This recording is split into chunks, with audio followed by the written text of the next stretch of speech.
Okay, so last इसमें अपना zero order reaction देखे थे. So we gonna continue, will just review that basically what it means. तो जैसे जीरो ऑर्डर रिएक्शन मतलब कोई रिएक्शन है ए टू बी, तो व्हाट इट मीन्स कि इसका जो रेट है, okay, that does not depend upon the concentration of the reactant, any of the reactant. अगर मान लो एक से ज़्यादा रिएक्टेंट है, ओके, तो इस रिएक्शन का रेट चेंज नहीं होगा अगर मैं कॉन्सेंट्रेशन चेंज करता हूँ. तो it is completely independent on the concentration.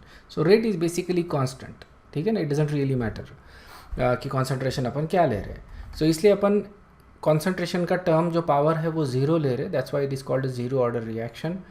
और इसको मैं एक्सप्रेस करता हूँ इस फॉर्म में, ठीक है ना, basically. So that is the rate equation for zero order reaction. ये तुमको ध्यान में रखना है. एंड देन आई कैन, ये मेरा डिफरेंशियल फॉर्म हो गया बेसिकली. ये इसको अपन बोलते हैं इंस्टेंटेनियस रेट इक्वेशन. क्या बोलेंगे इसको?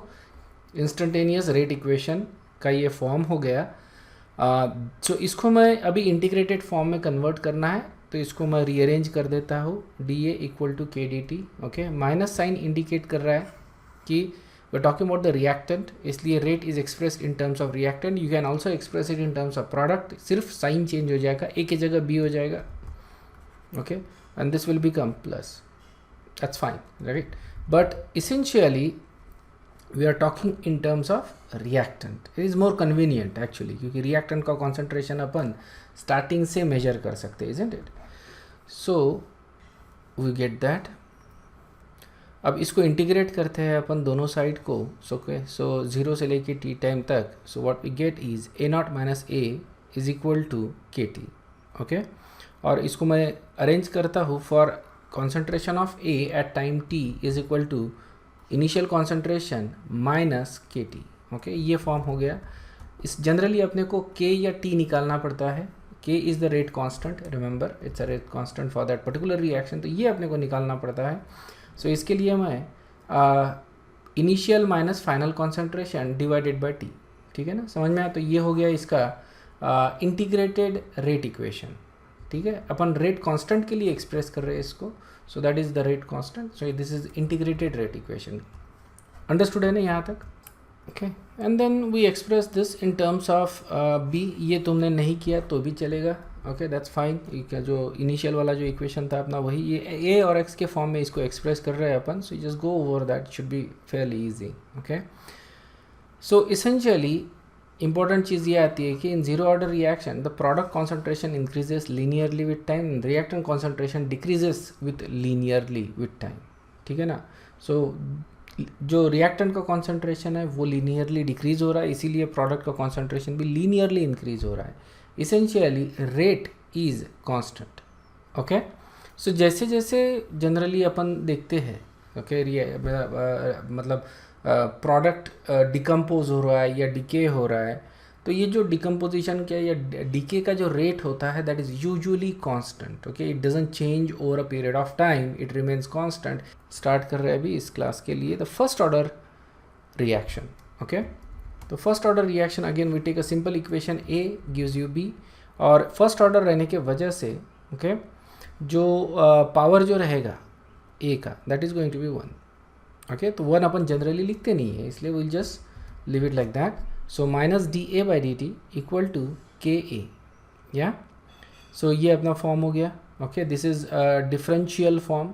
ओके, इसको मैं अभी इंटीग्रेट करना है, इसलिए मैं इसको रीअरेंज करता हूँ. ए को इधर ला लेता हूँ और डी टी को इधर लाता हूँ. सो this is actually a concentration term, ठीक है. सो ए को मैंने इधर लाया और डी टी को उधर लिखे गया. एंड नाउ आई इंटीग्रेट, ठीक है. अभी ऑब्वियसली JEE वालों के लिए this is normal. Okay, NEET वालों के लिए it is going to be little issue understanding the integration and stuff and that. Okay, लेकिन इतना तुमको तो शायद मालूम भी होगा डिफरेंशियल और इंटीग्रेटेड फॉर्म्स कैसे करते हैं. Basically you don't actually have to work out the mathematics, ठीक है. ये पूरा समझने की ज़रूरत नहीं है नीट वालों के लिए, but that is fine. It is just basic तुमको मालूम रहना चाहिए इतना. Okay, so now you integrate the both sides, basically left or right side. K constant रहने की वजह से K is going to be out of the integration. Okay, so minus integration dA by A concentration, ठीक है, and equal to के 0 to t dt। और इसको फिर मैं सॉल्व करता हूँ, okay, using the laws of integration. So what I get actually is, ये जो सॉल्व करता हूँ मैं, ओके, ये सॉल्व करूँगा तो ये हो जाएगा ln a naught minus ln a, okay, equal to K T. Okay, right hand side सीधा सीधा के टी हो जाता है। Okay, now what that means is, ये अपने को लॉगरिथमिक फॉर्म मिल रहा है। This is a integrated equation, okay, for this is integrated rate equation, this is a logarithmic form. इसको मैं के के फॉर्म में एक्सप्रेस कर सकता हूँ। इफ़ यू रिमेंबर, जो ज़ीरो ऑर्डर का जो इक्वेशन था उसमें कोई लॉगरिथमिक टर्म नहीं था। Initial minus final divided by T, okay, के लिए, रेट कांस्टेंट के लिए initial minus final divided by T, ये ले रहे हैं अपन, ओके। और यहाँ पे अगर देखते हैं इसको, अगर मैं रीअरेंज करता हूँ, ओके, और we can do that in here, यहाँ पे मैंने उस हिसाब से नहीं किया है। सो इसको सॉल्व करके मैं बोल सकता हूँ ln a naught minus, okay, ln a divided by t, ये हो जाएगा k। क्लियर है ना? मतलब अगर तुम देखो तो दोनों इक्वेशन मतलब सिमिलैरिटी दिख रही है तुमको। वहाँ पे इनिशियल माइनस फाइनल था, यहाँ पे log of natural log of initial minus natural log of final divided by T. Okay, so ये भी तुम ध्यान में रख सकते हो। ये मतलब दोनों इक्वेशन सिमिलरली आ रहा है, so it becomes easy to actually remember these two equations, and then इससे तुम जो नेक्स्ट वाली चीज़ है वो डिराइव कर सकते हो। ओके, सो जो लेफ्ट हैंड साइड था वो अपना था natural log A naught minus natural log A, बराबर। ओप्स, वन सेकंड, या natural log of A minus natural log of A, ठीक है ना। इसको मैं इस फॉर्म में लिखूंगा और राइट हैंड साइड वैसे के वैसे ही है के टी। ओके, अब this can be solved into this, okay, तो ये हो जाएगा एक्सपोनेंशियल फॉर्म इसका, this is exponential form, alright. So ये है इसका जो पावर है, ओके, ई का power that is K T. इसको अगर मैं नेगेटिव लेता हूँ तो we get final concentration equal to initial concentration E to the power minus K T. Okay, दो में से कोई भी एक इक्वेशन तुम ध्यान में रख सकते हो, इट इज़ फाइन। क्लियर है? सो दैट ये एक्सपोनेंशियल फॉर्म हो गया। बट जनरली अपन कैलकुलेट करते तो एक्सपोनेंशियल फॉर्म में नहीं करते, but you can do that. Exponential form में भी तुम कैलकुलेट कर सकते हो, इट इज़ कन्वीनियंट, ठीक है ना। What you need to understand is the relationship, ठीक है ना, रिलेशनशिप जो आ रहा है इसका वो, ओके। तो ये एक्सपोनेंशियल फॉर्म से तुम ज़्यादा अच्छे से समझ सकते हो रिलेशनशिप। इसको अपन रिविजिट करेंगे इस इक्वेशन को once we cover the basics, ठीक है। इसी को मैं अभी लॉगरिथमिक फॉर्म में कन्वर्ट करता हूँ, yeah so what I am going to do is I am going to take this equation और इसको मैं लॉगरिथमिक फॉर्म में कन्वर्ट करता हूँ। तो k is equal to 1/t कर दिया, t को इधर ला लिया, okay, natural log of a not over a, ठीक है ना। एंड देन इस नेचुरल लॉग को मैं log टू द बेस 10 में कन्वर्ट करता हूँ। उसके लिए मैं इस साइड को 2.303 से मल्टीप्लाई करता हूँ। So we get k is equal to 2.303 by T log a not over a, initial concentration over final concentration, ठीक है। सो इसको अगर मैं इन्वर्स करता हूँ तो ये नेगेटिव भी हो जाता है basically, isn't it. So it becomes easy to actually calculate, क्योंकि जनरली जो कॉन्सेंट्रेशन के टर्म्स हमको दिए होते हैं यहाँ पे, ऑलराइट, अगर कॉन्सेंट्रेशन के टर्म्स दिए हैं, so it becomes easy to calculate, क्योंकि ये टर्म्स जनरली किसी प्रोपोर्शन में होते हैं, ओके, 1:10, 1:100 इस तरह के प्रोपोर्शन में होते हैं, 1:50 इस तरह के प्रोपोर्शन में दिए रहेंगे। So it becomes easy to actually calculate. Clear है ना? या टाइम दिया रहेगा तो तुम रेट कांस्टेंट यहाँ पे आसानी से निकाल सकते। इनिशियल फाइनल कॉन्सेंट्रेशन, टाइम दिया है तो रेट कांस्टेंट आसानी से निकाल दिया। अगर तुमको मान लो इनिशियल कॉन्सेंट्रेशन पूछा है, ठीक है ना, तुमको दे दिया फाइनल कॉन्सेंट्रेशन क्या है, टाइम एट सर्टन टाइम, और उसका रेट कांस्टेंट दे दिया है, तो ये इक्वेशन ज़्यादा कन्वीनियंट है, ओके, अगर तुम एक्सपोनेंशियल फॉर्म से निकाल सकते हो तो। अदरवाइज यूज़ दैट इक्वेशन, इसमें तुमको अभी एंटी लॉग लेना पड़ेगा, ठीक है। और अगर फाइनल कॉन्सेंट्रेशन पूछा है तो यूज़ दैट इक्वेशन, ओके। दोनों में ज़्यादा डिफरेंस नहीं है, easy to remember both this equation. ये क्लियर है क्या, अंडरस्टूड है? सो ये जो है यहाँ पे अपन बात कर रहे हैं एक्सपोनेंशियल डीके की। Okay, this is a exponential decay process, मतलब कि जैसे जैसे कॉन्सेंट्रेशन डिक्रीज़ हो रहा है, राइट, जैसे जैसे कॉन्सेंट्रेशन डिक्रीज़ हो रहा है वैसे वैसे रेट भी डिक्रीज़ हो रहा है। ओके, सो इनिशियली जब कॉन्सेंट्रेशन बहुत ज़्यादा होता है तो हम देखते हैं कि रेट बहुत ज़्यादा है, बहुत ज़्यादा रैपिडली डीके हो रहा है, और जैसे जैसे कॉन्सेंट्रेशन कम होते जाता है, because obviously it is decaying, तो द रिएक्टेंट का कॉन्सेंट्रेशन डिक्रीज होगा and the rate is also decreasing. ठीक है, इसको अपन बोल रहे हैं एक्सपोनेंशियल डीके। ओके, जैसे कि for example reduction of pressure in cylinder when there is a leak. ठीक है ना, इनिशियली जब ज़्यादा प्रेशर होता है तो लीक ज़्यादा रैपिडली होता है, और फाइनली जब धीरे जैसे जैसे उसमें का प्रेशर कम होते जाता है तो वैसे वैसे जो लीक है, मतलब जो जो इफ्यूजन हो रहा है गैस का, उसका रेट जो है वो डिक्रीज होते जाता है। Okay, same thing with balloon के, इससे भी तुम बलून जब फुलाते हैं अपन and then you release it, initially जो है इसमें बहुत ज़्यादा बाहर एयर जो है बहुत ज़्यादा रैपिडली बाहर आती है, एंड जैसे जैसे फिर उसका प्रेशर, इंटरनल प्रेशर कम होता है तो वो रेट जो है बाहर आने का वो डिक्रीज हो जाता है।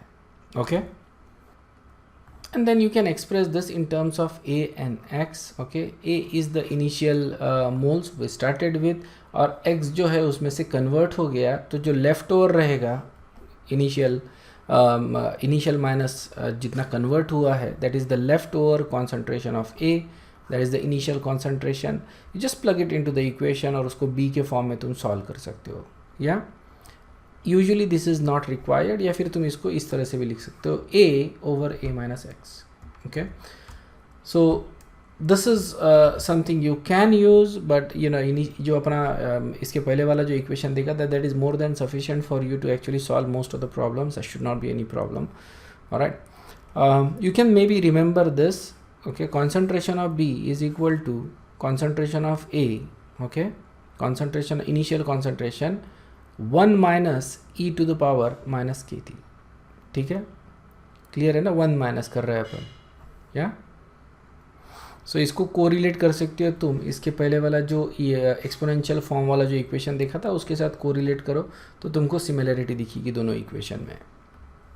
ओके, एक्सपोनेंशियल रिकवरी जो होती है that goes in this way, this is exponential recovery. Okay, मतलब प्रोडक्ट बन रहा है। Okay, this is exponential decay. Okay, this is what we see in first order, और ये होता है एक्सपोनेंशियल ग्रोथ। ओके, ये अपन बैक्टीरियल ग्रोथ में अपन जनरली देखते हैं। तो let's say what are the orders of two reaction for which the rate constants are 0.25 okay moles per mole square per second and 0.1 per second. तो इनके orders क्या है ये पूछा है। ओके, सो इस रिएक्शन का ऑर्डर क्या है और इस रिएक्शन का ऑर्डर क्या है, ठीक है, बताओ। Okay, so basically by looking at the units, तुमको यूनिट से देखने हैं basically, that is the unit for third order rate constant and this is the unit for first order rate constant. ठीक है ना, so the answer is a. Clear है, तो ये अपन ने पहले वाले क्लास में देखे थे, if you go back to this, बराबर है ना, यही देखा था अपन ने कि फर्स्ट ऑर्डर रेट कांस्टेंट ये इंडिपेंडेंट होता है on concentration. Okay, zero order rate constant is basically a rate constant, basically it depends upon the rate or you can say rate constant is rate of that reaction, है ना, it does not depend upon the concentration। Okay, the rate constant, तो इसीलिए इसका जो unit आता है वो rate का ही यूनिट आता है। और फर्स्ट ऑर्डर में जो टर्म है it is basically a constant term, इसमें पर सेकंड ही आ रहा है। Okay, that is the rate constant for first order reaction. Okay, और यहाँ पे फिर then we derive general equation basically, तो सेकंड और थर्ड ऑर्डर के इस तरह से पावर में आते हैं। Okay, another question. Okay, for a particular reaction the rate constant is 0.75 per mole per second. Okay, what is the order of the reaction? Okay, so इसमें जो करेक्ट आंसर है that is this, again directly from the unit. Okay, order of the reaction ये तुम unit से ही बता सकते हो. Alright, let's move on. So अब जो अपन कॉन्सेप्ट देख रहे हैं that is half life. Okay, it's not a game. Half life नाम का एक गेम भी आया था, I think still there, I guess, I don't no. तो आप लोगों ने सुना है नहीं सुना है, I don't know. Alright, but it has nothing to do with that. Half life is very important basically, right? Specifically in terms like radioactivity. Okay, radioactive decay जो होता है उसमें ये टर्म बहुत ज़्यादा commonly यूज़ करते हैं अपन. ओके, और डिफाइन इस तरह से करते हैं यहाँ पे, मतलब in chemistry it is the time required for 50% of the reaction to complete. मतलब हाफ रिएक्शन होने के लिए जो टाइम लगता है उसको बोलते हैं अपन हाफ लाइफ. अंडरस्टूड है क्या? So it is the time required for half of the reaction to complete. In other words, the concentration of the reactant is reduced to half in half life. एक half life में concentration क्या होगा? Half हो जाएगा. अगर मान लो मैंने 20 grams लिया है सब्सटेंस, ठीक है ना, और इसका मान लो जो हाफ लाइफ है, okay, T half is 5 minute. तो 5 मिनट में ये हो जाएगा 10 ग्राम. ओके, फिर से 5 मिनट में ये हो जाएगा 5 ग्राम्स. ओके, फिर से 5 मिनट में ये हो जाएगा 2.5 ग्राम. ओके, फिर से 5 मिनट में ये हो जाएगा 1.25 gram, so on and so forth. समझ में आ रहा है? या is it possible that it will ever be zero? ये पॉसिबल है क्या? नहीं, राइट, ये ज़ीरो नहीं होगा. ओके, वो be very close to zero, it can be very close to be zero, लेकिन theoretically it can never be zero. Okay, so देखो, it's very easy to calculate कि आफ्टर सर्टन हाफ लाइफ्स कितना compound बचा रहेगा, and that is what they do in determining the ages. Say for example कि कोई बहुत archaeological discovery हुई है, बहुत इंपॉर्टेंट वाली, ठीक है ना, and they determine the age. इसमें जो यूज़ करते दे यूज़ कार्बन डेटिंग. इसमें C14, ओके, C14 जो होता है it is a radioactive isotope of carbon, और इसका एक स्पेसिफिक हाफ लाइफ है. Okay, it's some I don't know 20 years और something like that, I don't know. So whatever the concentration is it will always decay to half. Okay, और ये हज़ारों साल हो गई किसी चीज़ को, तब भी उसमें थोड़ा बहुत C14 का कॉन्सेंट्रेशन अभी भी बचा होता है, तो हम लोग वो कॉन्सेंट्रेशन डिटरमाइन करते हैं. We know the half life. Okay, मतलब ये हाफ लाइफ वाले जो टर्म्स है ये अपने को मालूम है, हमको अब जो कॉन्सेंट्रेशन है वो मालूम है. तो इनिशियल कॉन्सेंट्रेशन मतलब जो नेचुरल अबंडेंस जो रहता है C14 का, ठीक है ना, उतना कब था ये अपन निकालते हैं. जैसे मान लो कि 20 gram is the natural abundance, ठीक है ना, और अब अपने को मिल रहा है after after so many years, तो इसको 5 years कर देते हैं. ओके, हाफ लाइफ कर देते हैं 5 years. This are basically years में है रादर दैन मिनट. तो अब काफ़ी साल के बाद मेरे को इतना मिल रहा है, तो मैं कैलकुलेट कर सकता हूँ. Okay, using this simple logic basically कि 5, 10, 15, 20 साल पहले की ये बात है. Okay, so this thing must be 20 years old. Okay, based upon the natural abundance of that substance. So this is how we calculate the age of archaeological things. Okay, understood है ना? So we're gonna see some equations. Also the जो half life होता है that also depends upon the order of the reaction. Okay, first order के लिए अलग रहेगा, second order के लिए first zero order के लिए अलग रहेगा. So इस तरह से order के ऊपर भी depend करता है. So we need to see these equations for half life. सबसे पहले अपन देख रहे हैं half life for zero order reaction, ठीक है ना. तो देखो ज़ीरो ऑर्डर का जो इंटीग्रेटेड रेट इक्वेशन था ये अपन ने देखा था A is equal to A0 minus KT, या फिर जो तुमको मैंने बताया था जैसे इनिशियली अपन ने K के लिया था, K is equal to A0 minus A by T, ये था, इजंट इट. इसको मैं सिर्फ रीअरेंज करता हूँ फॉर T. ओके, तो ये अपना हो गया T is equal to A0 minus A by K. Okay, initial minus final divided by K. Okay, ये अपना इंटीग्रेटेड रेट इक्वेशन है. T के लिए अपन इसको रीअरेंज कर रहे हैं. नाउ एट हाफ लाइफ क्या होगा? T is T half, okay है ना, इसको अपन सिंबल दे रहे हैं अपन हाफ लाइफ का, that is the symbol for half life. Okay, और जो ए है फाइनल कॉन्सेंट्रेशन वो रहेगा इनिशियल का आधा, क्योंकि ये हमेशा डिक्रीज हो रहा है ना, आधा हो रहा है कॉन्सेंट्रेशन। मान लो मैंने 10 ग्राम लिया था तो ये रहेगा आफ्टर फ्यू मिनट्स जो भी इसका हाफ लाइफ रहेगा उसको it will become 5। Okay, so it is basically A is equal to half of A naught. देखो कितना आसान है इक्वेशन बनाना, ठीक है ना। अब मैं ये दोनों चीज़ें रख देता हूँ यहाँ पे। ओके, सो हेंस क्या हो जाएगा, T half is equal to A naught, okay, initial concentration divided by 2k। Very simple, clear है क्या? So what we are doing here is simply rearranging the half, जो इंटीग्रेटेड रेट इक्वेशन था वो अपन ने सिंपली रीअरेंज कर दिया। जो फाइनल कॉन्सेंट्रेशन था that is going to be half of that, basically this is 1 half life, या 1 हाफ लाइफ, एक हाफ लाइफ की बात कर रहे हैं अपन। So at 1 half life the final concentration is half of initial concentration, तो इसलिए अपने को ये सिंपल सा इक्वेशन बनता है, लेकिन ये ध्यान में रखो। Okay, this is half life equation for zero order reaction. इसका सिग्निफिकेंस ये है कि half life is inversely proportional to K, ठीक है ना।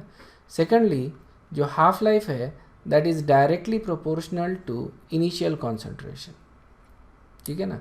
Half life is directly proportional to initial concentration, मतलब कि अगर कॉन्सेंट्रेशन ज़्यादा लेते हैं अपन तो हाफ लाइफ भी ज़्यादा रहेगा। Okay, this is basically like cooking, isn't it. अगर कुकिंग ले रहे हैं अपन और जो रेट ऑफ कुकिंग है दैट इज़ सेम बेसिकली, मतलब एक आँच पे जो रख रहे हैं अपन, गैस का एक स्पीड रख रहे हैं अपन, सो जो हीट प्रोवाइड हो रही है दैट इज़ कांस्टेंट। लेकिन जनरली देखना स्टार्टिंग में it cooks faster than at later end. Okay, so essentially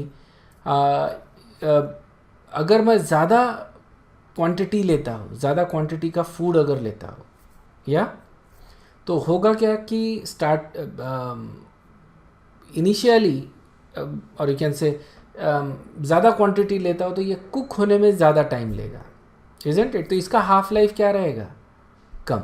इसका नहीं, सॉरी, हाफ लाइफ ज़्यादा रहेगा ना इसका, सॉरी आई एम सेइंग कम। अगर ज़्यादा फूड लेता हो तो इसका हाफ लाइफ क्या रहेगा, ज़्यादा रहेगा। अंडरस्टूड है क्या, इजंट इट? मतलब सिंपल चीज़ है ना, 5 लोगों के खाना बनाना है या 10 लोगों के लिए, इन सब वे टॉकिंग जस्ट सब्जी बना रहे हैं अपन या दाल पका रहे हैं, व्हाटएवर, राइट। अगर ज़्यादा है quantity so it is going to take more amount of time, even though heat that is provided is at actually the same rate, ठीक है ना, दोनों का रेट सेम आ रहा है। So that is the half life equation for zero order reaction. Okay, अब जो देखते हैं अपन half life for first order reaction. First order reaction का जो इंटीग्रेटेड रेट इक्वेशन था ये था लॉगरिथमिक फॉर्म वाला अपना, log टू द बेस 10 वाला। ओके, यही ले रहे हैं अपन। Okay, and you can also use exponential form, that is fine, but ये मेरे को ज़्यादा पसंद है basically, I am using that. So k is equal to 2.303 by t log to the base a naught by a। Okay, so k is equal to, इसको natural log के form में इस तरह से अपन ले सकते हैं, आइदर और, ठीक है ना, ये या तो ये लो या तो ये लो। इसको मैं t के लिए रीअरेंज करता हूँ इक्वेशन, इसी इक्वेशन को मैंने t के लिए रीअरेंज कर दिया। So t is equal to 2.303 by k हो गया। At half life t is equal to 1 half, ठीक है ना, and final concentration is half of initial concentration, ठीक है ना। तो करना क्या है, हर बार जब भी तुमको हाफ लाइफ इक्वेशन बनाना है, कभी कभी याद नहीं आता, ठीक है ना, और कन्फ्यूजन रहता है अपने को, we want to confirm. So what you can do is you can take either you know log to the base 10 वाला इक्वेशन या नेचुरल log वाला इक्वेशन, इंटीग्रेटेड इक्वेशन ले लो, और सीधा सीधा जो अपना फाइनल कॉन्सेंट्रेशन जो रहता है ये वाला, उसके जगह इनिशियल कॉन्सेंट्रेशन डिवाइडेड बाय 2 कर दो। ओके, और ये t हो जाएगा t हाफ। ओके, इस तरह से ये इक्वेशन बनेगा। सो बेसिकली ये रखने के बाद तो हम क्या कर रहे हैं, यहाँ पे t के जगह t हाफ रख रहे हैं, और a ये जो है टर्म इसके जगह अपन a नॉट बाय 2 रख रहे हैं, ठीक है। So this becomes this, okay, ये हो जाता है a नॉट कैंसिल हो जाता है। Okay, and what we get is t is equal to t half is equal to 2.303 by k log to the base 2 log to the base log to the base 10 या फिर log 2 की value तो 0.301 okay, और इसको मैं इससे multiply कर रहा हूँ तो ये हो जाता है t half is equal to 0.693. This is even easier because t half is equal to natural log of 2 by k. Natural log of 2 is basically natural log of 2 होता है 0.693. ठीक है, so essentially what we getting is a half life equation for first order reaction. ठीक है ना, ये जो equation है ये हाफ लाइफ है for first order reaction. Does it depend upon the concentration, initial concentration के ऊपर डिपेंड कर रहा है क्या? ये इंटरेस्टिंग चीज़ है. ठीक है ना, ज़ीरो ऑर्डर रिएक्शन में देखो रेट ऑफ रिएक्शन, दोनों इक्वेशन को आराम, मतलब तुम ये जो इक्वेशंस है इनको अगर साइड बाय साइड लिखोगे तो तुमको ज़्यादा अच्छे से समझ में आए. कौन से equation? Zero order, first order और सेकंड ऑर्डर भी लिख दो साथ में. ठीक है ना, ये 3 कॉलम्स बना. बेसिकली ज़ीरो ऑर्डर के इंटीग्रेटेड रेट इक्वेशंस लिखो. सबसे पहले तो डिफरेंशियल रेट इक्वेशन लिखो, ओके, तीनों के. उसके बाद इंटीग्रेटेड रेट इक्वेशन और उसके बाद हाफ लाइफ इक्वेशंस. ठीक है ना, तो ये इक्वेशन साइड बाय साइड लिखो, तुमको समझ में आएगा. देखो अगर ज़ीरो ऑर्डर में देखते हैं अपन तो rate of reaction does not depend upon the concentration. Zero order में rate does not depend upon the reaction की जो स्पीड है ये कॉन्सेंट्रेशन के ऊपर डिपेंड नहीं करती, कॉन्सेंट्रेशन ऑफ रिएक्टेंट. ठीक है, फर्स्ट ऑर्डर में it depends upon and it is directly proportional to the concentration. Rate और कॉन्सेंट्रेशन का डायरेक्ट रिलेशनशिप है. ओके, सो रेट ऐसे लिखते हैं ना अपन, R is equal to K A to the power 0. ये ज़ीरो ऑर्डर का हो गया. ओके, और फर्स्ट ऑर्डर के लिए रहेगा के ए टू द पावर 1 और सेकंड ऑर्डर के लिए रहेगा ए टू द पावर 2. ठीक है, सो यहाँ पे रेट और कॉन्सेंट्रेशन का डायरेक्ट रिलेशनशिप है, यहाँ पे रेट और स्क्वायर ऑफ कॉन्सेंट्रेशन का डायरेक्ट रिलेशनशिप है. ठीक है ना, तो ये रेट इक्वेशंस हो गए ज़ीरो, फर्स्ट और सेकंड. तो इस तरह से तुम कॉलम बना और then you also write the integrated rate equation सबके लिए. ठीक है, and try to find a correlation between these relations. Okay, मैं सारी चीज़ें नहीं बताऊंगा, basically you will have to find it out yourself. Okay, it's very easy to, once you write down the equation it becomes very simple. तुम को relation आसानी से बता सकते हो. मैं टी हाफ के बारे में बताता हूँ. Okay, so essentially T half for zero order क्या था बताओ? T half is equal to 0.693 by K. Okay, दोनों केसेस में तुमको के का टर्म जो है वो डिनोमिनेटर में दिख रहा है. इनका इन्वर्स रिलेशनशिप है ऑब्वियसली, इजंट इट? तो ऑब्वियसली रेट अगर ज़्यादा है तो टी हाफ कम रहेगा ही रहेगा. ये तो मतलब कोई डिनाई कर ही नहीं सकता, इजंट इट? रेट कांस्टेंट का और हाफ लाइफ का हमेशा इन्वर्स रिलेशनशिप ही रहेगा. ये तो सेंसिबल चीज़ है basically. But if you look at this numerator term, ठीक है ना, तो यहाँ पे व्हाट यू गेट इज, यहाँ पे जो टी हाफ है directly depends upon the concentration, लेकिन यहाँ पे नहीं डिपेंड करता. इट रियली डजंट मैटर कि तुम्हारा इनिशियल कॉन्सेंट्रेशन, हाफ होने का टाइम सेम रहेगा. ठीक है ना, हाफ होने का जो टाइम रहेगा वो सेम रहेगा. Okay, it will always be half at the same time. Okay, and this is again something we see in many reactions. Okay, काफ़ी रिएक्शंस में अपने को ये दिखता है. बेसिकली रेडियो एक्टिव डीके में भी अपने को यही दिखता है. ओके, जो हाफ लाइफ होता है it does not depend upon the initial concentration, it always remains same. ये इक्वेशन ध्यान में रखो इसलिए क्योंकि कभी कभी जो तुमको क्वेश्चन पूछते हैं वो ln2 के फॉर्म में पूछते हैं या फिर इसकी वैल्यू दी होती है. ठीक है ना, ln2 की कन्फ्यूजन ना रहे इसलिए दोनों equation, this as well as this, ये दोनों इक्वेशन तुमको ध्यान में रखने हैं. नोटिस क्या करना है, in zero order reaction half life is dependent on the initial concentration. Half life depend करता है इनिशियल कॉन्सेंट्रेशन के ऊपर. रेट कांस्टेंट डिपेंड नहीं, सॉरी रेट डिपेंड नहीं करता इनिशियल कॉन्सेंट्रेशन के ऊपर. ओके, और फर्स्ट ऑर्डर में एग्जैक्टली उल्टा है. ओके, यहाँ पे rate depends upon the initial concentration लेकिन half life does not depend upon the initial concentration. Okay, so it should be easy to remember, इसलिए मैं point out कर रहा हूँ ये जो difference है. Okay, essentially decay of radioactive substances exhibit first order half life. ठीक है ना, इनका जो हाफ लाइफ होता है वो फर्स्ट ऑर्डर हाफ लाइफ होता है, the DK of radioactive substances. Okay, so using simple methods जो अपन ने अभी देखे, half life can be found for a reaction of any order. ठीक है ना, तो अगर तुमको सेकंड ऑर्डर का इक्वेशन बनाना है तो वो भी तुम आसानी से बना सकते हो.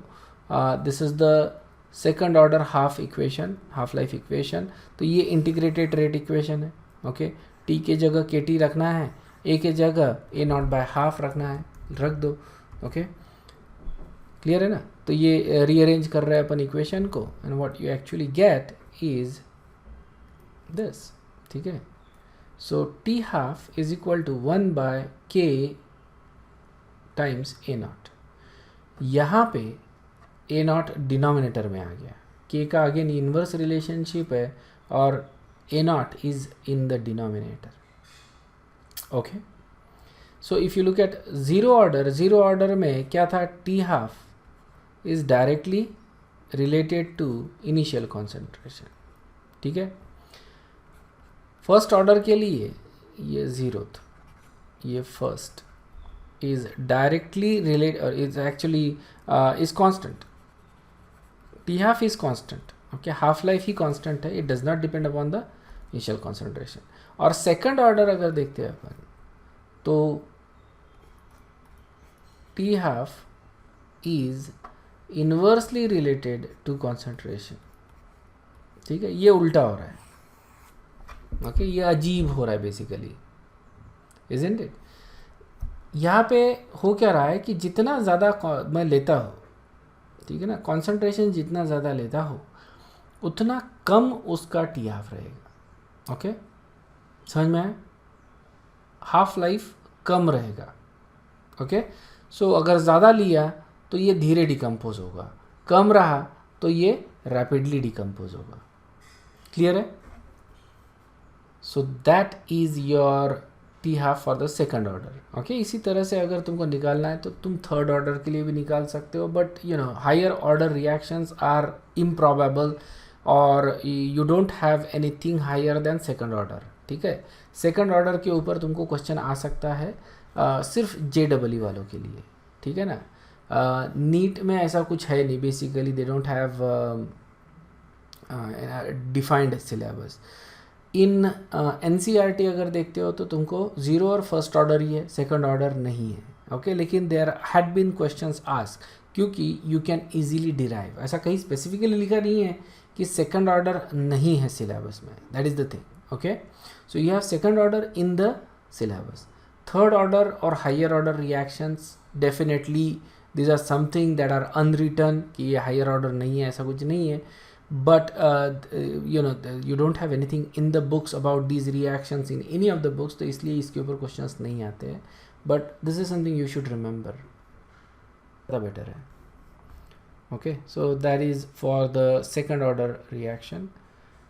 तो देखो जिस तरह से मैं यूनिट से ऑर्डर बता सकता हूँ, isn't it? ओके, यूनिट से ऑर्डर बता सकता हूँ, उसी तरह से हाफ लाइफ के जो इक्वेशंस थे अपने, उससे भी मैं ऑर्डर बता सकता हूँ. Okay, isn't it. या जैसे ये अगर इक्वेशन आता है, मेरे को पता चलता है कि कॉन्सेंट्रेशन का और हाफ लाइफ का इन्वर्स रिलेशनशिप है, so this is going to be a second order reaction. अगर half life does not depend upon the initial concentration तो it is the first order, और अगर ये डायरेक्टली डिपेंड करता है तो it is going to be a zero order reaction, isn't it. तो मैं सिर्फ कॉन्सेंट्रेशन का और हाफ लाइफ का रिलेशनशिप अगर मेरे को मिल जाए, I can determine the order of the reaction. Okay, दूसरी एक चीज़ जो ध्यान में रखना कि अपन ऑर्डर के बारे में तो काफ़ी सारी बातें कर रहे हैं अभी, राइट, लेकिन जो इसका जो पूरी अंडरस्टैंडिंग जो आती है ऑर्डर की, ये अपने को नेक्स्ट इसमें मिलेगी बेसिकली. ठीक है ना, तो ऑर्डर के बारे में अपन आगे बात करेंगे. तो थोड़ा सा और रिएक्शन मैकेनिज़म्स के बारे में जब बात करते हैं तो ऑर्डर के बारे में अपने को मतलब ज़्यादा और बातें पता चलती है. ठीक है, सो लेकिन यू हैव टू अंडरस्टैंड कि ऑर्डर ऑफ द रिएक्शन जो अपन रेट इक्वेशन से निकालते हैं, रेट, राइट, अगर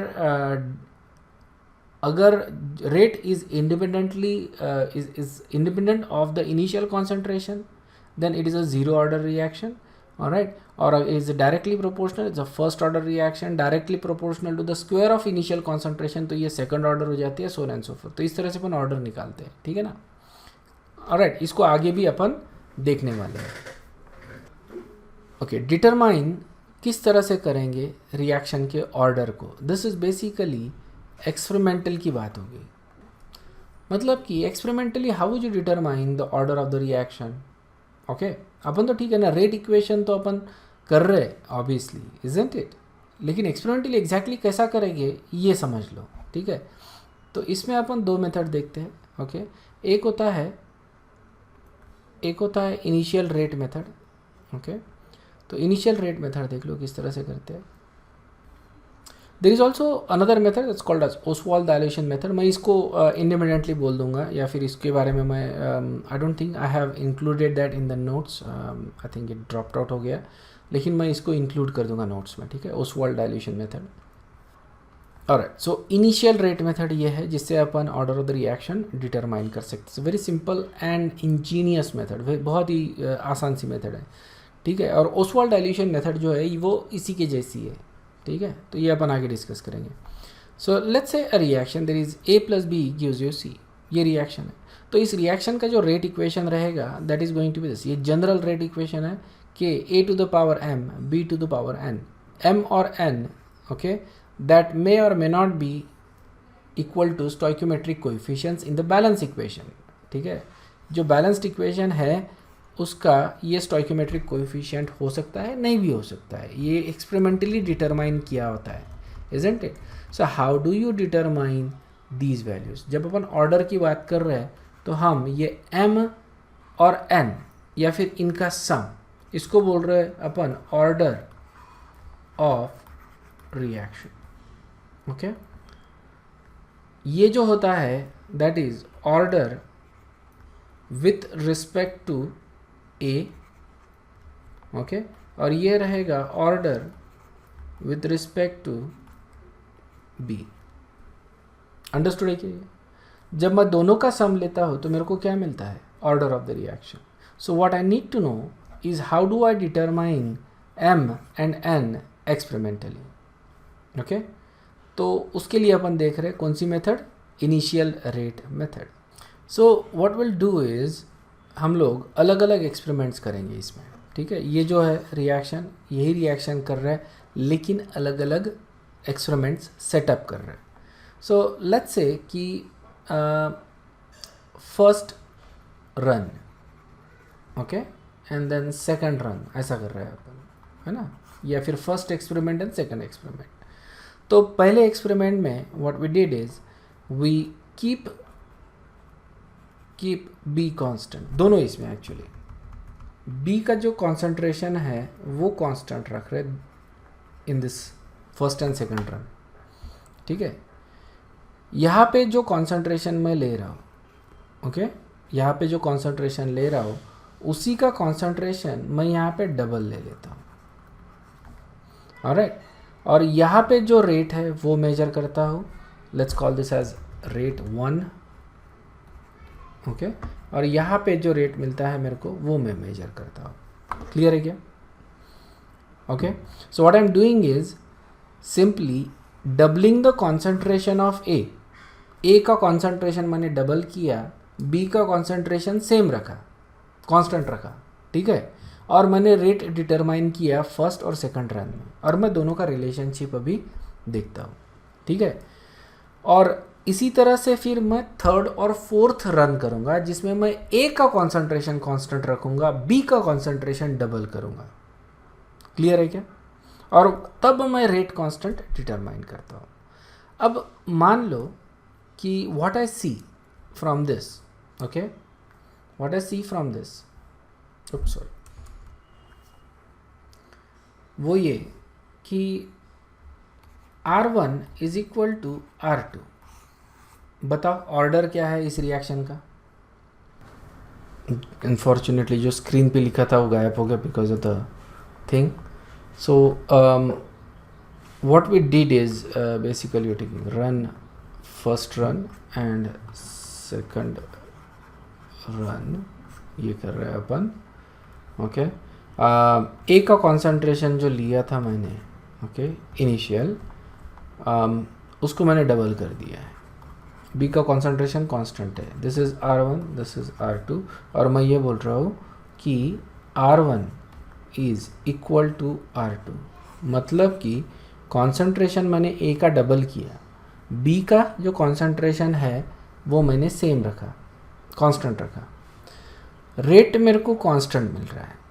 ठीक है ना. So what is the order of the reaction with respect to A? It is a zero order reaction. ठीक है ना, with respect to A.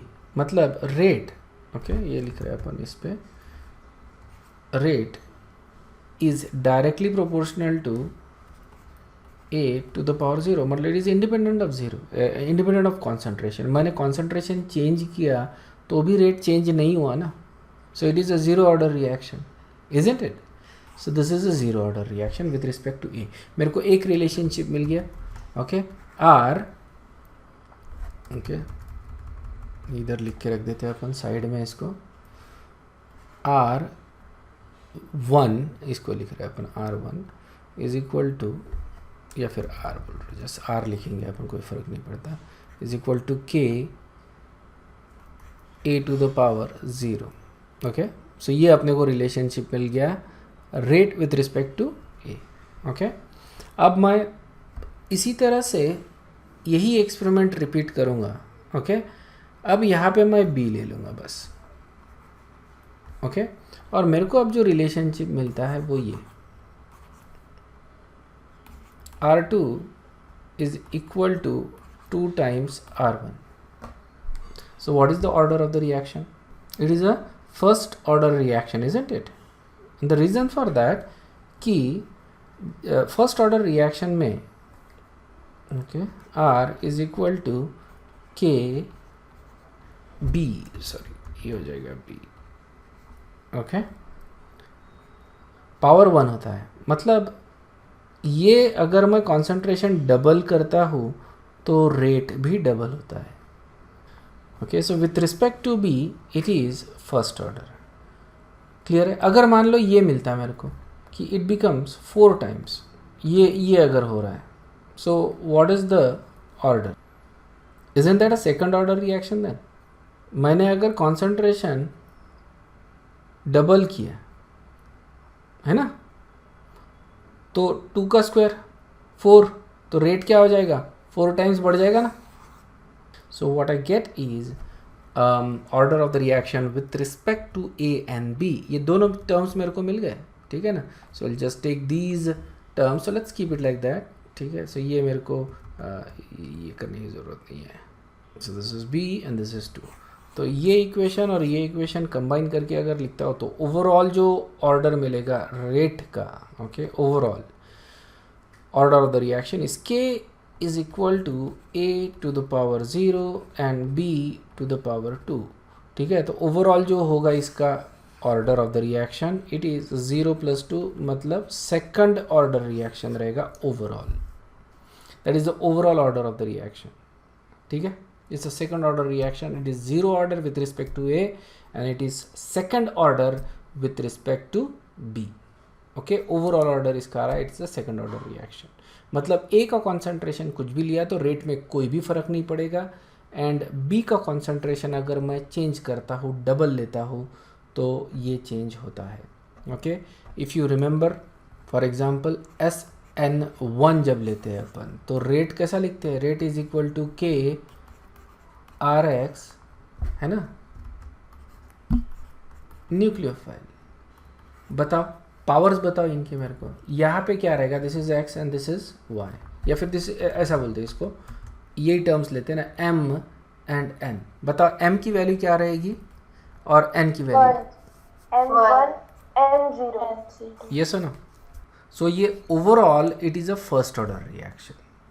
Okay and that one, you know, it could be that basically there is another reason why we use 1. तो I am not sure, but you know from the definition this actually means molecularity of the reaction, okay, जो अपन आगे देखेंगे basically, but it could also indicate order of the reaction, that is also fine. Alright, तो मेरे को obviously logically अब तुम लोग को समझ में आ गया, सभी को नहीं, लेकिन आई थिंक कुछ लोगों को तो समझ में आ ही गया कि किस तरह से logically I can find out the order of the reaction, okay. Equation के इसमें फॉर्मेट में उसको अपने को लिखना है, so let's do that, okay.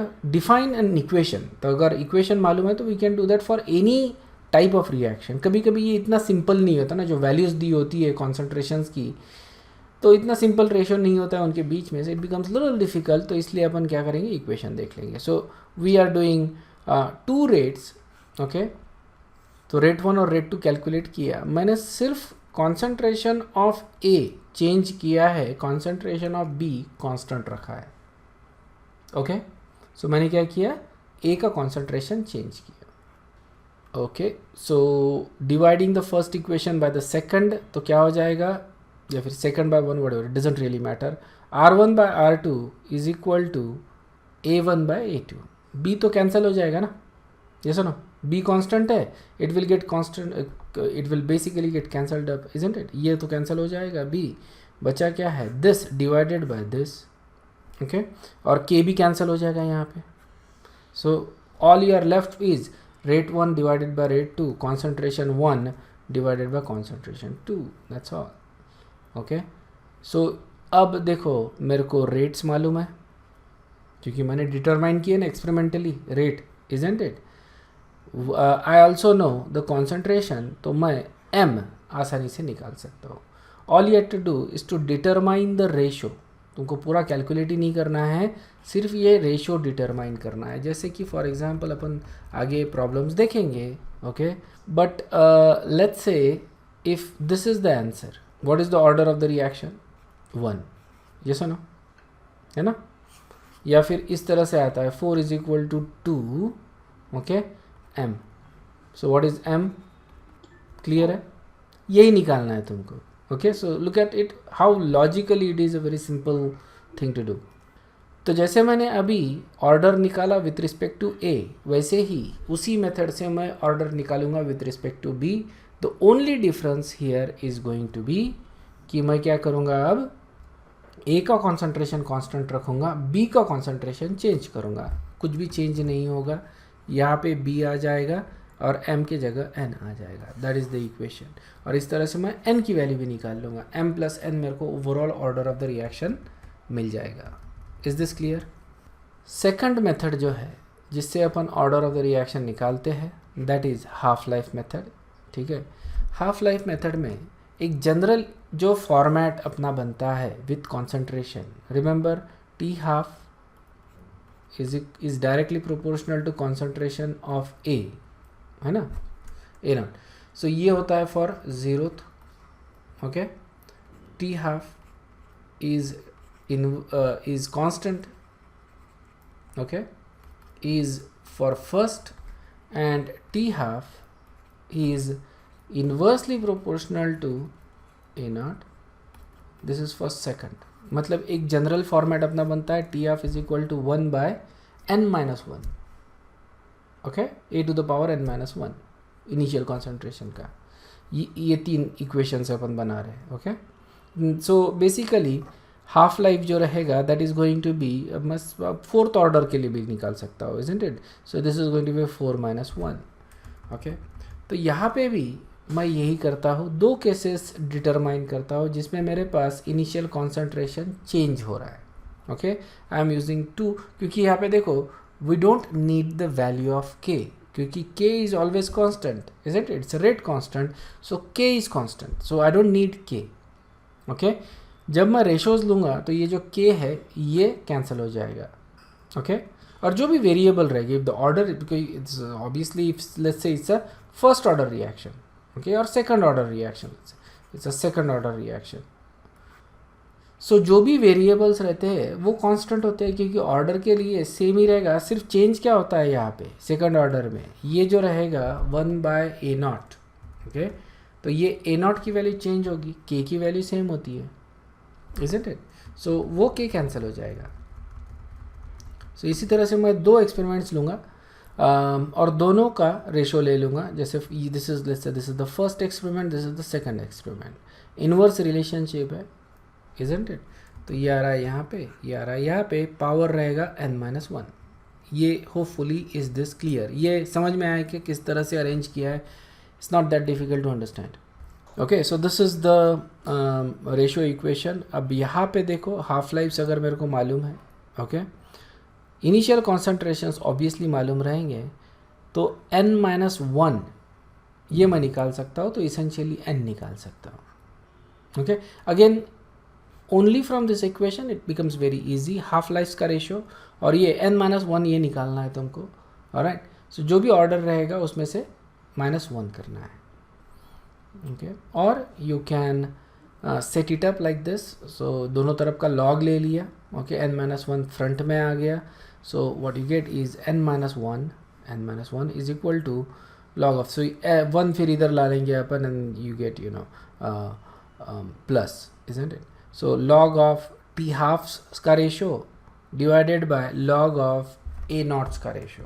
Okay, सिर्फ इतना ध्यान में रखना कि यहाँ पे ओके यहाँ पे जो है that is initial over final, this is final over initial. ठीक है ना, ये है initial over final and this is final over initial. इतना ही ध्यान में रखना है तुमको. ठीक है, इनका रेशो का लॉग और कॉन्सेंट्रेशन के रेशो का लॉग n-1 हो गया. ओके, यूजुअली जो इसके पहले वाला जो इक्वेशन देखा था that is sufficient for you to actually find out the order. n-1 तो वैसे भी निकालना है. ऑलराइट, पावर ले लेते हो, पावर से तुमको n-1 का वैल्यू मिल जाता है बेसिकली. ओके, और फिर n की वैल्यू तुम वहाँ से भी निकाल सकते हो, और you can use this. Okay, so order of the reaction है, लॉग का रेशियोज है यहाँ पे +1. सो ये रिएक्शन दिया है अपने को. ओके, और इनिशियल डेटा दिया है, basically initial concentrations of A and B और रेट दिया है. Using this information we need to find out the order of the reaction. Okay, so order of the reaction तो निकालना ही है, ओवरऑल ऑर्डर भी निकालना है रिएक्शन का, और रेट कांस्टेंट भी निकालना है. और essentially finding this order of the reaction is the important thing. Rate constant तो बड़े आसानी से मिल जाता है once you know the order of the reaction. ठीक है, so what you can do here is very simple. okay, अगर तुम इतना सिंप्लीफाइड अगर डेटा दिया है तो कुछ भी करने की ज़रूरत नहीं. It's very simple. Okay, what you can do, initial rate method use कर रहे हैं अपन, रिमेंबर. सो एक का कॉन्सेंट्रेशन फिक्स रखेंगे, दूसरे का कॉन्सेंट्रेशन चेंज करेंगे. तो यहाँ पे देखो ए का कॉन्सेंट्रेशन अपन डबल कर रहे हैं और बी का कॉन्सेंट्रेशन सेम है. Okay, so essentially rate is not going to be affected by B, rate is only going to be affected by A, क्योंकि उसी का concentration change हो रहा है. rate क्या हो रहा है यहाँ पे, double. okay, so what is the order with respect to A, बताओ. फर्स्ट ऑर्डर, बराबर है. concentration डबल किया, रेट डबल हो रहा है, so it is a first order reaction. अब सेकंड एक्सपेरिमेंट देखो तुम. अब फिर से यू नीड टू फाइंड कि कौन से एक्सपेरिमेंट्स तुमको चूज करने हैं. This is the skill, otherwise everything else is easy. So सिर्फ ये अपने को आना चाहिए कि which experiments do we need to choose. So in second experiment हमको ए कांस्टेंट रखना है. So this is where the A is constant and B is doubling. Okay, so ये कांस्टेंट हो रहा है एंड दिस इज डबल हो रहा है. ओके, तो ये फर्स्ट और थर्ड एक्सपेरिमेंट ले रहे हैं, this is double. Okay, sorry, this is same, isn't it, same आ रहा है. So what is the rate with respect to, what is the order with respect to B? zero order. Very good. Alright, हो गया. So overall rate equation लिख लो, is equal to K a to the power 1 b to the power 0. Overall कितना आएगा इसका order, first order reaction. ठीक है, if the data is given in this kind of simple form, तो तुम्हारे देखो 2 क्वेश्चंस जो है वो ऑलरेडी आंसर हो चुके हैं, बचा है third, you know the rate, या you know the rate equation, just use any of the experimental values, कोई भी experimental values choose करो, concentration of A and B यहाँ पे रखो। जैसे अगर मैं सेकंड एक्सपेरिमेंट चूज़ करता हूँ, A का कॉन्सेंट्रेशन 0.2 यहाँ पे रखूँगा पावर 1, B का कॉन्सेंट्रेशन 0.1 पावर 0, हो गया ये बेसिकली कैंसिल, इजंट इट, 1 हो गया नहीं है, तो बचेगा क्या, and you can easily calculate. So और रेट तो तुमको दिया ही है, ओके रेट तुमको मालूम है, कॉन्सेंट्रेशंस मालूम है, what is a known is के, और ये रेट कांस्टेंट तुम यहाँ से तुम आसानी से निकाल सकते हो, that's it, okay. So that is how you would find out के, क्लियर है क्या? Yes. ओके तो रेट निकालने के लिए, रेट कांस्टेंट निकालने के लिए what you need is order, okay. Rate constant अगर निकालना है तो उसके लिए ऑर्डर की ज़रूरत होती है, तो ऑर्डर तुमको पहले निकालना पड़ेगा रेट कांस्टेंट के लिए, ओके। और ऑर्डर निकालने के लिए तुमको रेट कांस्टेंट कभी नहीं दिया रहेगा, ओके। ये तुमको जो अपना जो रेशो वाला जो प्रिंसिपल है, इस तरह का जब क्वेश्चन आता है तो उसके लिए तुमको रेशो लेके ही निकालना पड़ता है, तो rate constant actually gets cancelled up, okay, that's why we use the ratios, okay. You can also solve this problem based upon the equations जो अपन ने डिराइव किए हैं, ठीक है। तो वो इक्वेशन देखो, ये तो थियरी हो गई, will just go over the calculation part. R2/R1 ये अपन सेटअप कर रहे इक्वेशन इस तरह से, लेकिन देखो B का कॉन्सेंट्रेशन अपन ने सेम लिया था तो ये कैंसिल हो जाएगा, सो R1/R2 is equal to A2/A1 हो जाएगा, and then you plug in the values, ठीक है, प्लग इन द वैल्यूज़, तो ये वैल्यूज़ आ जाती है, इसको सॉल्व कर लो तो you get 2 is equal to 2 to the power m, मतलब m की वैल्यू होगी 1, first order with respect to 1। और इसी तरह से अब मैं फर्स्ट और थर्ड एक्सपेरिमेंट ले रहा हूँ, ओके, ए कैंसिल हो जाता है, you get that, and then you solve for it, okay. तो यहाँ पे देखो जो वैल्यू है, okay, 2 to the power n आ रहा है, that should be equal to 1, so n has to be 0, okay. So a is 1, okay, and b is 0, तो these are the orders with respect to A's and B's, overall order 1 आ रहा है, okay, these are the same answers we got। So essentially sometimes it is very quick, very easy to actually just वो जो values दिए उसको देख के ही तुम बता सकते हो कि order क्या है, in many cases that is the case। समझ में आ गया? order of the reaction बड़े आसानी से तुम बता सकते हो just by looking at the values, okay, clear है? एंड द लास्ट पार्ट जो अपने क्वेश्चन का था, that was finding the value of K. So you use any equation, you use the rate equation, basically ये rate equation ले लिया और any experiment के जो वैल्यूज़ है यहाँ पे तुम रख दो, के निकाल दो, ओके। सो के की वैल्यू जो आ रही है that is, and then you can actually अगर फिर रेट कांस्टेंट निकाल लिए तो you can find out other things also, ठीक है ना। तो काफ़ी चीज़ें तुम यहाँ से निकाल सकते हो once you do that, but usually that is the end of the story, ठीक है। ये एक रिव्यू क्वेश्चन है, ठीक है। Reaction is A to B takes place as a zero order reaction, इसका रेट कांस्टेंट दिया है, okay, rate constant for zero order K0 is rate constant for zero order reaction, it is 1 mole per second। The same reaction is force to occur as first order reaction, और इसका rate constant ये आ रहा है। What can be said about the half lives?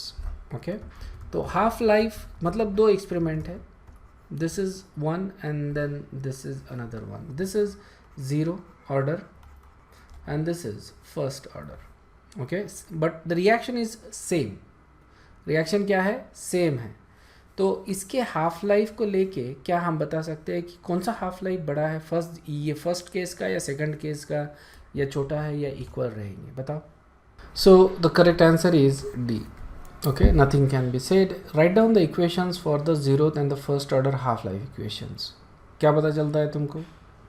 There is no correlation, isn't it? Basically zeroth order जो reaction है that depends upon the initial concentration, लेकिन second जो first order है it does not depend upon the reaction। दोनों reactions जो है it also depends upon the rate constant, okay. जब तक अपने को इनिशियल कॉन्सेंट्रेशन नहीं मालूम तब तक अपन कुछ बता ही नहीं सकते फिर, isn't it, zero order reaction it depends upon the concentration and the rate constant. हमको रेट कांस्टेंट दिया है लेकिन कॉन्सेंट्रेशन नहीं दिया है. हम लोग हाफ लाइफ कैलकुलेट नहीं कर सकते फॉर जीरो ऑर्डर रिएक्शन. या फर्स्ट ऑर्डर के लिए we can calculate the half life, okay, लेकिन जीरो ऑर्डर के लिए कैलकुलेट नहीं कर सकते, इसलिए हम नहीं बता सकते. Okay, so that is the correct answer for this particular question.